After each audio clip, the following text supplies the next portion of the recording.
morning, good morning. Mapulong Highway o Cito Road. Ito po yung kapilya ng Iglesia ni Cristo. May tinatag ni Yumao Felix Manalo. Yan. Ito, yan. Pero nakapagtataka po, ang dala nilang aral, si Jesus ay tao, hindi Diyos. Ano po? Tignan natin sa Biblia kung si Jesus ba hindi Diyos ayon sa kasulatan. Kailangan babasa tayo ng Biblia, ano? Hindi po ako sangayon doon. Kundi ang paniwala ko, si Jesus ay Diyos kasi anak siya ng Diyos. Hindi ko naman po sinasabing hindi siya tao. Kasi nagkatawan tao po siya. Hindi po siya tao, nagkatawan tao siya. Kaya nung sinabi niya ako'y tao, yun po ay nasa kalagayang tao siya.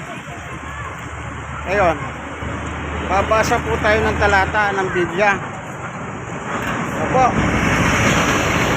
Ito. Ayan, dito lang po. Lagay natin to, ano?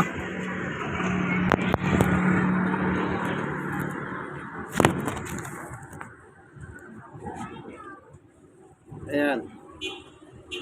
Meron po kung dalang Biblia. Ito. Magandang Balita Biblia, Catholic Edition.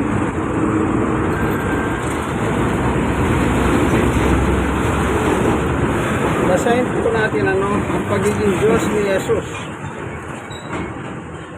Ito po. Hebreo 1:8. Ngunit tungkol sa anak ay sinabi niya, ang iyong trono, o Diyos, ay magpakailanman, ikaw ay maghahari, may karunungan. 9. Karunungan, iyong mahal sa masamay na muhi, kaya naman ang iyong Diyos, ang tanging ikaw ang pinili, higit sa sinumang hari, kagalakan na tatangi.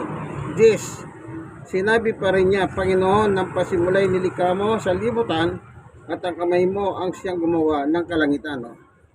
Maliwanag po, tinawag ng Diyos ang kanyang anak na Diyos, at tinawag ng Diyos ang kanyang anak na Panginoon, ayon sa Biblia. Kaya baling-mali naman yung paniwala ng Iglesia ni Cristo na tinayo ni Felix Manalo, si Jesus hindi Diyos kundi taong tagapamagitan. O kanino po kayo maniniwala? Sa doktrina ni Felix Manalo na yumauna, na ngayon si BM ang kanilang nangangasiwa, yung ako, o sa banal na kasulatan? Ako sa banal na kasulatan ako tatayo. Ako, eto pa, unang 1:5-20, at nalalaman natin na dito na ang anak ng Diyos, si Jesus, ay binigyan tayo ng pangunawa upang makilala natin ang tunay na Diyos, at tayo nasa tunay na Diyos sa kanyang anak na si Jesucristo. Siya ang tunay na Diyos at buhay na walang hanggan.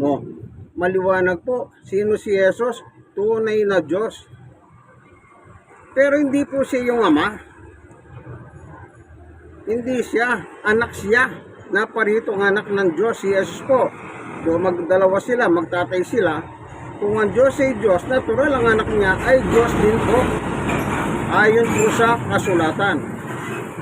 Magandang Balita Biblia, Catholic Edition. Ayan na. Wala po tayong binawas, wala tayong dinagdag. Kung ano po yung nakasulat, yan lang po ang ating binanggit. Sana meron po kayong matutunan, Huwag po kayong basta maniniwala kung kani-kanino. Magbasa kayo ng Biblia. Yan ang payo ko. Ito pong inyong kaibigan kay Jesus, Brother Manny Bautista. Ito po ang programang kasaysayan ng Iwaga. Bakit Iwaga? Iwaga po yung kadyosan Salamat na lang, binigyan ako ng unawa ng Panginoong Yesus. naunawang ko kung sino siya. God bless us all. Kaibigan, like, share, and subscribe. Now na!